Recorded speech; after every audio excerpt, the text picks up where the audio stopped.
এখন রান্না করছি কলিজা আর ফেফসা। এটা আমার ২ বাচ্চার খুব পছন্দ। এজন্য কুরবানি ঈদের দিনে আমি কলিজা ফেফসা মাংসের মধ্যে দেই নাই। শুধু মাংস রান্না করেছিলাম। আর মেয়ে ছিল না বিদায় মনটা ভালো ছিল না। অন্য কারণেও একটা বিষয়েও মনটা অনেক খারাপ ছিল। এজন্য আর ঝামেলা না বাড়িয়ে ফেফসা কলিজা আলাদা করে রেখে দিয়েছিলাম। শুধু মাংস রান্না করেছি। আর ফেফসা কলিজা মেয়ে আসবে, মেয়ের সবচেয়ে পছন্দ। এইজন্য আমি সুন্দর করে প্যাকেট করে রেখেছি। ৪ দিন পরে মেয়ে আসছে।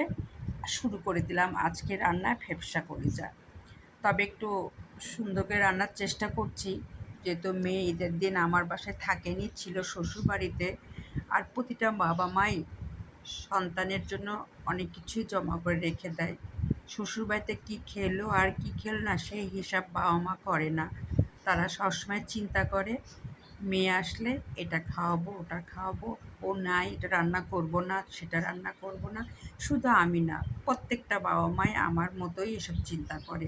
তারা সেদিন তাদের খেতে ইচ্ছা হলেও তারা অনেক কিছুই খায় না। সব জমা করে রেখে দেয় সন্তানের জন্য।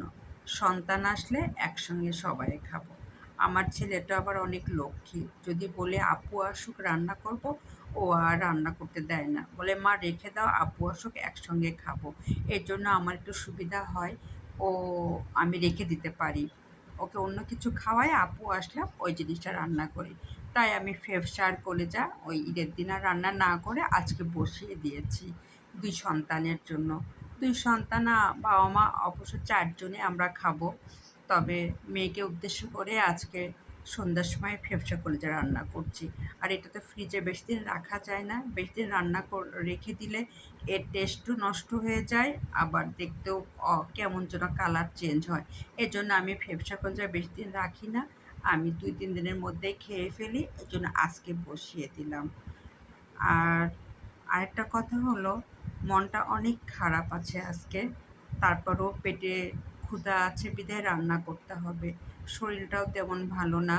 আমার ২ বাচ্চা এরকম বসে, বসে মাকে দেখছে। এই দেখুন আমার ডিশারের উপরে শুয়ে আছে আমার অরোরা, আর তার পাশে হ্যান্ডসাম সোনা বসে আছে।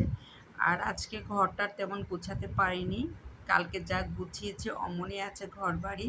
যার ফলে অগোছালো থাকলেও কিছু করার নাই। আমার শরীরটা ভালো লাগছে না। রান্নাটা সেরে একটু রেস্টে যাব। তবে বাচ্চাগুলোকে খাবার দিয়েছি, এজন্য ওরা শান্ত হয়ে আছে। ওরা দুষ্টামি করছে না। এই যে আমার পছন্দের ডিশারটা চলে আসছে অনলাইন থেকে। এটা কোরবানিতে আপনাদের ভাই আমাকে গিফট করেছে। এই ডিশারটা আমি কোরবানিতে খেতে চেয়েছিলাম, পরিবেশন করতে চেয়েছিলাম। কিন্তু দুঃখজনক ডিশারটা আসছে আজকে। হ্যাঁ, এখন আমি আবার কষাবো। যেহেতু যথেষ্ট সময় নিয়ে কষাতে হবে। এটা কিছুই দিব না, আলু দেই নাই, শুধু পেঁয়াজ দিয়ে একটু ভুনা করছি। আর এই পেঁয়াজ দিয়ে ভুনা করার জন্যই একটু সময় লাগছে। মশলা আগে সব করা ছিল, কোরবানির জন্য রেডি করেছিলাম।